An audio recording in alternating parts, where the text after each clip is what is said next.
Institution of engineers Pakistan Saudi Arabian centre کی جانب سے ڈیٹا سائنس کے حوالے سے سیمینار منعقد کیا گیا، جس میں سفیر پاکستان سمیت انجینئرز اور انفارمیشن ٹیکنالوجی سے تعلق رکھنے والے افراد نے شرکت کی۔ سعودی دارالحکومت ریاض میں institution of engineers Pakistan Saudi Arabian centre کی جانب سے منعقدہ 61ویں ٹیکنیکل سیمینار میں کنگ سعودی یونیورسٹی کے پروفیسر ڈاکٹر اویس محمود نے ڈیٹا سائنس پر لیکچر دیا اور کہا کہ ڈیٹا سائنس کمپیوٹر سائنس کے اندر ایک ایسا شعبہ ہے جس کا اطلاق مقبول تکنیکی کیریئرز کی بڑھتی ہوئی تعداد پر کیا جا سکتا ہے۔ He can receive something from that, he can get some knowledge from that, he can produce whatever he wants.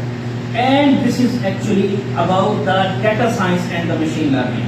ہم چاہتے ہیں کہ ہمارا ہیومن ریسورس، آپ کی ریسورسز اینڈ مارکیٹنگ، ہم اس کو اکٹھا کریں اور وائٹ لیبلنگ کے کانسیپٹ کو بڑھاتے ہوئے ہم جو ہے جوائنٹ آئی ٹی ڈومین میں جو ہے وہ اکٹھے آ کے مجھے یہ بتاتے ہوئے آپ کو خوشی ہو رہی ہے کہ 2 ہفتے پہلے سعودیہ کی کیبنٹ نے MOU کو اپروو کر دیا۔ عظیم SB نیوز سعودی عرب۔